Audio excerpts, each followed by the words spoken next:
Boa tarde, nós somos o grupo Pinkman, da cadeira de programação ministrada pelo professor Rubem Carlos Bernardi, do curso de Engenharia de Controle e Automação na Escola Politécnica de Pernambuco. Hoje o grupo vai apresentar o Pac-Man na biblioteca Ncurses. O nosso grupo é formado por José Felipe, Ana Clara, João Gabriel e Guilherme José. Eu vou explicar um pouco a respeito do funcionamento, trabalhar os tópicos sistema de pontuação e vida e o pré-move.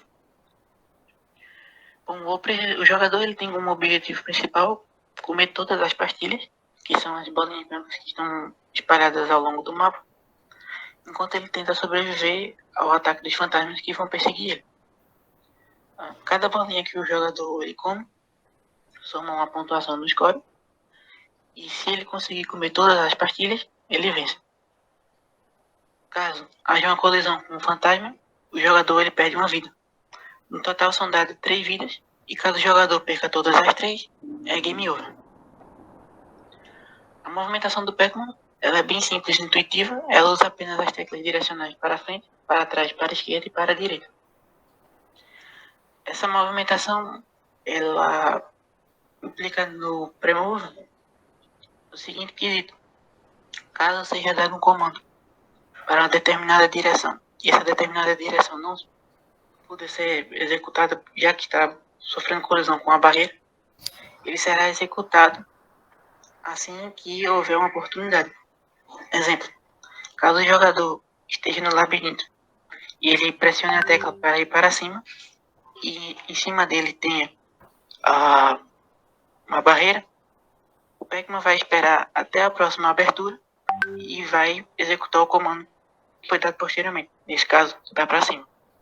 Isso serve para todas as direções, no geral. Meu nome é Guilherme José, eu curso Programação com o professor Rubem e estou aqui para falar sobre as funções que foram utilizadas para o funcionamento do Pac-Man. A função Score ela é a função que realiza a soma dos pontos e das moedas, contabilizando-os, permitindo ações como a aparição da cereja e a vitória do jogador.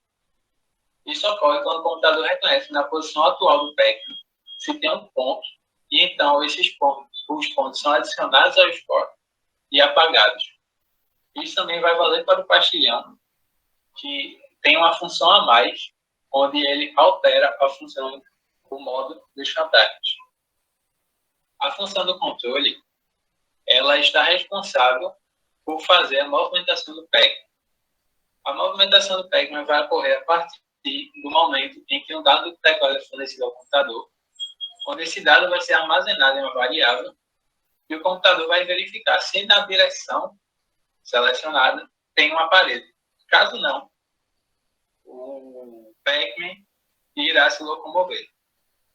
Dentro desse laço da movimentação, também se tem a chamada da função score, para que a gente tenha a contagem dos pontos simultaneamente ao movimento do Pac-Man. As funções dos fantasmas e do temporizador, elas estão muito interligadas, graças ao fato de que os fantasmas possuem 4 modos. E devido a isso, é necessária uma função para alterar os modos de fantasma no tempo apropriado. Na função temporizador foi utilizada a biblioteca time.h, onde no início da função, e sempre que se entra no loop, o tempo atual é subtraído com o tempo inicial, assim no momento exato da troca de modo. Os modos que funcionam com o temporizador são o modo scatter e o chase. Já o modo afraid e o dead, eles apenas têm início, apenas são ativados a partir do momento em que o Pac-Man ou come um pastilhão ou come um fantasma. E a função da morte, ela ocorre, ela foi dividida em 2, onde se tem a morte do Pac-Man e dos fantasmas. A morte do Pac-Man, ela ocorre quando a posição atual do Pac-Man é igual de qualquer fantasma que não esteja no modo afraid ou dead. E com isso, a vida do Pac-Man vai ser reduzida em 1 e todos os personagens são levados às suas posições iniciais e o jogo reinicia. E na morte dos fantasmas, ocorre quando eles estão em modo afraid.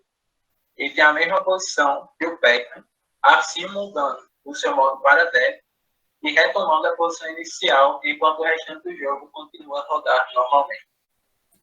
Oi, pessoal, meu nome é Ana Clara, eu sou aluna de Engenharia de Controle e Automação da Escola Politécnica de Pernambuco e eu vou apresentar para vocês um pouco do nosso trabalho da disciplina de Programação 1, ministrada pelo professor Dr. Rubem Carlo Benanti.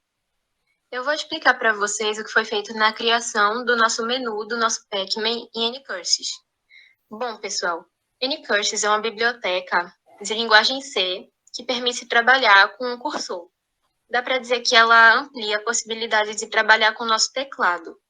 Mas, ao mesmo tempo, quando se usa essa biblioteca, você precisa ter cuidado pelo fato de ela operar bastante com os processos internos do nosso computador e, muitas vezes, não trazer à nossa vista aquilo que o programa está processando. Por isso, caso você tenha a intenção de usar essa biblioteca, é muito importante você estar sempre lembrando de usar as funções que permitem que a gente veja aquilo que está sendo feito.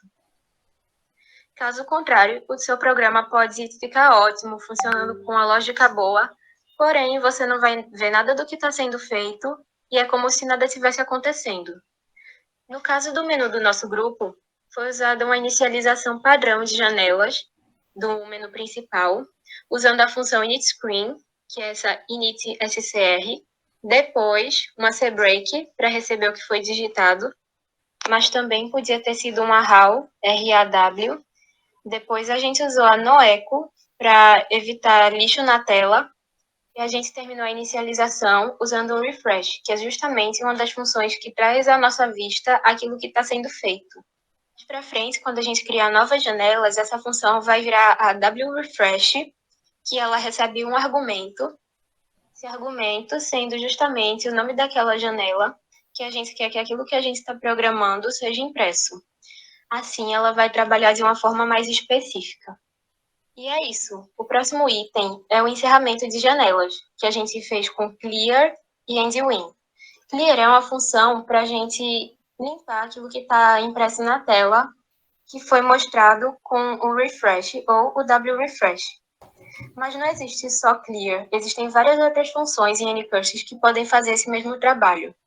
E em seguida, a gente usou o endwin, que é uma função que encerra a janela que a gente tinha inicializado.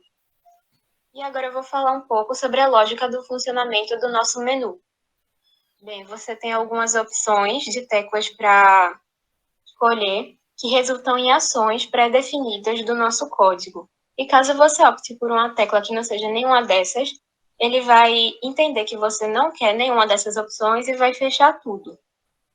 Mas caso você escolha J, ele encerra a função de menu e inicia a função do Pac-Man propriamente dito, porque J indica jogar. Se você optar por A, de ajuda, ele exibe uma nova janela com algumas informações para o usuário e depois de digitada qualquer outra tecla, ele volta a exibir uma janela de menu. Essa parte justamente reforça a importância de usar o clear, porque como a janela de ajuda é composta por frases, ela acabou ficando mais larga do que a janela do menu principal, e caso a gente não tivesse limpado antes de voltar a exibir uma janela de menu, ia ficar os resquícios da janela de ajuda na parte excedente ao tamanho do menu.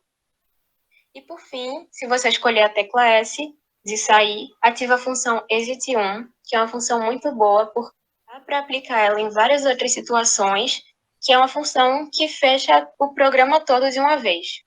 E foi isso, a lógica do nosso menu. Falando um pouquinho sobre os fantasmas, todos os fantasmas possuem 4 modos de jogo: Scatter, Chase, Dead e Afraid.